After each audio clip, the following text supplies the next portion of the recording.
नमस्कार दोस्तों, मैं हूं रोहित। आप देख रहे हैं सपाक्स क्रांति।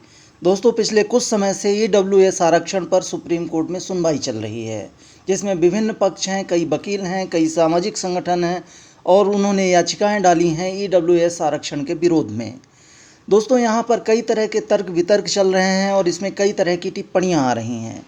हम बात करेंगे सबसे महत्वपूर्ण टिप्पणियों की, वो है केंद्र सरकार की टिप्पणी, क्योंकि हम पार्लियामेंट्री सुपरमेसी वाले लोकतंत्र में रह रहे हैं और वहाँ पर केंद्र की टिप्पणियों का ही सर्वाधिक महत्व है। उसी के आधार पर सुप्रीम कोर्ट के फैसले का प्रभाव रहता है।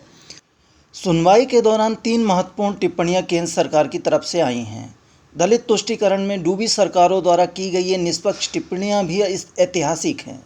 पहली टिप्पणी SC/ST वर्ग के गरीब व्यक्तियों को EWS आरक्षण में शामिल करने के आग्रह पर था, जहां केंद्र सरकार ने पूछा कि क्या SC/ST वर्ग के व्यक्ति EWS में आने के लिए अपना दशकों से मिल रहा जातिगत आरक्षण छोड़ेंगे। ये एक महत्वपूर्ण टिप्पणी थी।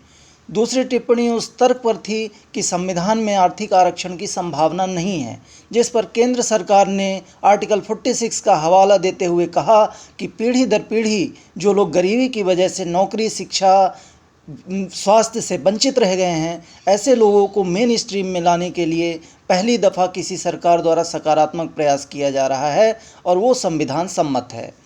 तीसरी सबसे महत्वपूर्ण टिप्पणी, जो हमारी आज चर्चा का विषय भी है, उसमें केंद्र सरकार ने कहा कि EWS का प्रभाव पूर्व में चले आ रहे आरक्षण पर नहीं पड़ेगा और SC/ST वर्ग के लोग सरकारी लाभ और सुविधाओं से लदे हुए हैं। अटॉर्नी जनरल की टिप्पणी है कि SC/ST section is loaded with benefits.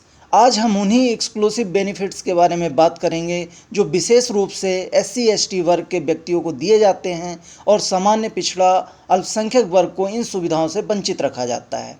SC/ST वर्ग के लिए सरकार के सकारात्मक कदमों की एक बड़ी लंबी फहरिस्त है, जिसके माध्यम से सिर्फ SC/ST वर्ग को विशेष लाभ दिया जाता है। सबसे पहले बात करते हैं SC/ST वर्ग को दशकों से मिल रहे आरक्षण की, जिस वजह से उनका सरकारी नौकरी में प्रतिनिधित्व कुल आबादी प्रतिशत से भी ज़्यादा हो गया है, जो केंद्र सरकार के विभागवार सर्वे के नतीजे में सामने आया था।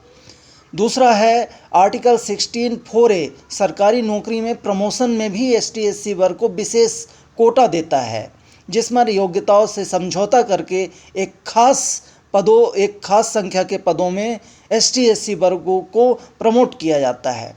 तीसरा है आर्टिकल 243D, जिसमें पंचायत में SC/ST वर्ग के आरक्षण को अनिवार्य बनाता है। यह सिर्फ उम्मीदवारी से संबंध नहीं है, यह गांव-गांव तक फैले सरपंच, पंच, पंचायत सदस्य, पंचायत अध्यक्ष, जनपद अध्यक्ष जैसी एक बहुत बड़ी संख्या में उम्मीदवारों का चयन होता है इसमें, और ये आर्थिक हित भी इससे जुड़े होते हैं, क्योंकि उनको विभिन्न प्रकार के भत्ते, वेतन और कई तरह के मीटिंग भत्ते, यात्रा खर्च इत्यादि का वहन सरकार द्वारा किया जाता है।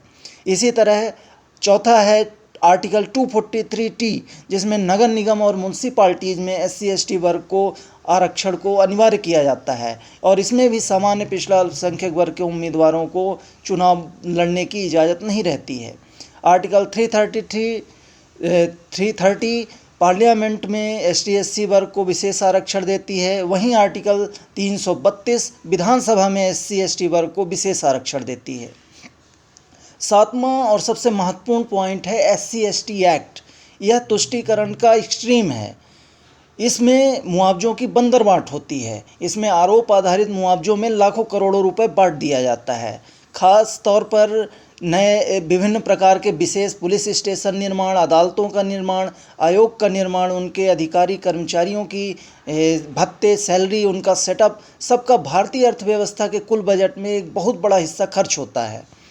8वें नंबर पर है SC/ST वर्ग के छात्रों के लिए देश भर में विभिन्न छात्रावास खोले गए हैं। विशेष छात्रावास, विशेष पुस्तकालय, मुफ्त कोचिंग, मुफ्त शिक्षा, मुफ्त परीक्षा फॉर्म और परीक्षा देने के लिए किराए समेत कई सारी सुविधाओं का बोझ शिक्षा बजट पे पड़ता है। और छात्रवृत्ति में तो हर राज्य में लाखों करोड़ों रुपए का बजट है, जो खजाने में भारी बोझ लादता है। इसके अलावा सरकार की कई मुफ्त योजनाओं में एक बड़ा भाग विशेष रूप से SC/ST वर्ग के हित में ही खर्च किया जाता है।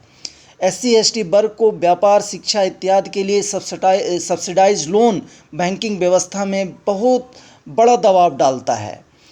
इस प्रकार हम कह सकते हैं कि सरकार द्वारा SC/ST वर्ग पर सकारात्मक कार्यवाही के नाम पर खर्च का जो हिस्सा बहाया जाता है वह विश्व के कई देशों की संयुक्त GDP से भी ज़्यादा है, और जिसका पूरा भार भारत के टैक्स पेयर अपने खून पसीने की मेहनत से उठाता है। सबसे महत्वपूर्ण है कि इस तरह की मुफ्त की योजनाओं, लाभ और सुविधाओं से एक सोशल इनर्शिया आ रहा है, एक अकर्मण्यता आ रही है। सरकार को चाहिए कि वो प्रतिस्पर्धा को बढ़ाए, और जो प्रतिस्पर्धा में आगे बढ़े उसको ये बेनिफिट्स दिए जाएं। कई विकलांग हैं, महिलाएं हैं, वृद्ध हैं, उनके लिए केवल विशेष सुविधाएं होनी चाहिए, विशेष लाभ होने चाहिए।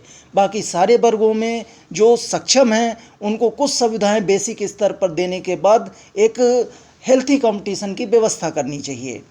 इस तरह पहली बार सरकार ने ये माना कि SC/ST वर्ग सुविधाओं से, लाभ से लदा हुआ है, लेकिन अब सरकार को भी ये तुष्टीकरण छोड़ करके जो फंड का उपयोग भारतीय अर्थव्यवस्था को मजबूत करने और विकास में करना चाहिए, और सभी वर्गों के लिए संयुक्त रूप से ऐसी नीतियां लानी चाहिए जिससे पूरे देश का सर्वांगीण विकास हो सके। धन्यवाद।